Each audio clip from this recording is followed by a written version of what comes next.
જય માતાજી અને જય શ્રી કૃષ્ણ બધાને। કેમ છો બધા? મજામાં? તો મજામાં જશો તમે બધા, અને અમે પણ મજામાં જ છીએ।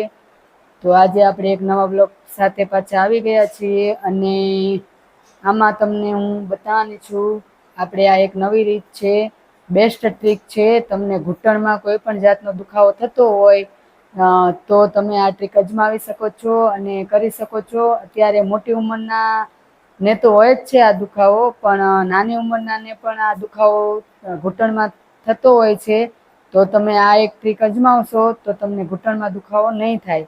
તો જો તમે કઈ રીતે આ તમારે કરવાનું છે, પહેલા તમારે આ મુદ્રામાં બેસી જવાનું છે।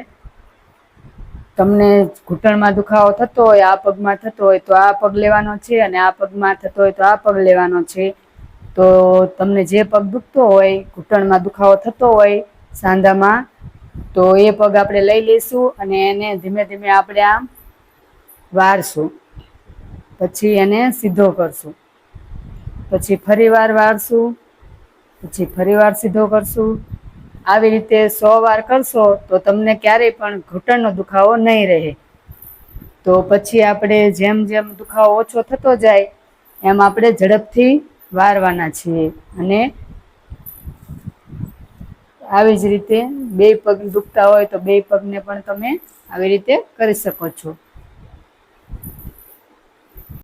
આમ કરવાથી તમારે ઢીંચણને રાહત રહેશે, અને એનું જે લિક્વિડ હોય તમારે ઢાંકણીનું, એ સરસ રીતે આ સર્ક્યુલેશન થઈ જાય છે, અને સરસ રીતે તમને ઢીંચણનો દુખાવો મટી જાય છે। તો મિત્રો તમે આ રીત જરૂરથી અપનાવજો। આવું તમારે 100 વખત કરવાનું છે રોજે, અને ઢીંચણનો દુખાવો મટી જાય તો મને કોમેન્ટમાં કરજો કે દુખાવો મટી ગયો છે। તો મિત્રો આ બીજી રીત છે। તમે જો દુખાવો વધારે થતો હોય ઢીંચણમાં, તો ઘણા મોટી ઉંમરના વ્યક્તિ નીચે બેસી શકતા નથી, તો એ સોફા ઉપર કે ખાટલા ઉપર બેસીને આ અભ્યાસ કરી શકે છે। એટલા માટે હું તમને બીજી રીતે બતાવી દઉં છું। તો આપણે સોફા ઉપર બેસીને આવી રીતે આમ પગ પૂરેપૂરો વાળીને પાછો આપણે આમ કરીશું, ફરી પાછો આમ વાળીશું, ફરી પાછો આમ કરીશું। તો આવી જ રીતે તમારે સોફા ઉપર કે ખાટલા ઉપર બેસીને તે 100 વાર કરવાનું છે રોજે। તો રોજે 100 વાર કરશો એટલે તમને ઢીંચણનો દુખાવો ફરજિયાત મટી જ જશે। અને જો મટી જાય તો કોમેન્ટ કરજો જરૂરથી કે બેન તમારા આ ઈલાજથી અમને દુખાવો મટી ગયો છે। અને વિડીયો ગમે તો લાઈક, શેર અને સબસ્ક્રાઈબ કરી દેજો ચેનલને। તો મિત્રો કેમ છો બધા? મજામાં? ફરી પાછી આ બીજી ટ્રીક છે। આનાથી તમને ભૂલવાની બીમારી હશે તો તમે ભૂલી નહીં જાઓ, અને તમને વધારે ને વધારે યાદ રહી જશે એવી આ ટ્રીક છે। તો છેલ્લે સુધી વિડીયો જોજો અને પૂરેપૂરો જોજો, અને ગમે તો લાઈક કરજો। તો આપણે શરૂઆત કરીશું નવી ટ્રીકથી। તો આપણે પહેલા હાથને આમ રાખી દીધો છે, અને હાથને આવી રીતે વારવાનો છે। આવી રીતે વારશું આપણે, આવી રીતે, એટલે આનું જે સર્ક્યુલેશન થશે આંગળીનું મુવમેન્ટનું, એ આપણે મગજ સુધી જાય છે। એટલે તમારી ભૂલવાની બીમારી હશે કે તમને યાદ કંઈ નહીં રહેતું હોય, તો આનાથી તમારે ભૂલવાની બીમારી જતી રહેશે, અને તમને બધું જ યાદ રહી જશે।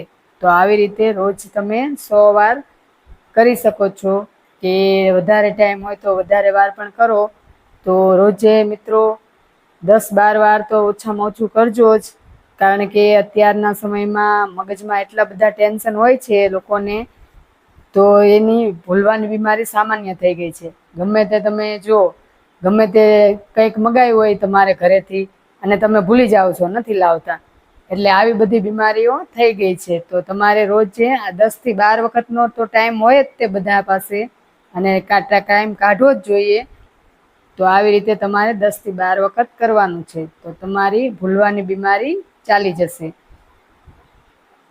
તો મિત્રો બધા જ એક વખત ટ્રાય કરજો, અને જો તમારી બીમારી ભૂલવાની મટી જાય અને તમને યાદ રહેતું થઈ જાય, બદામ ખાવાની જરૂર નહીં પડે, તો તમે મને કમેન્ટ કરજો કે આ આઈડિયો તમારો કામ કરી ગયો છે।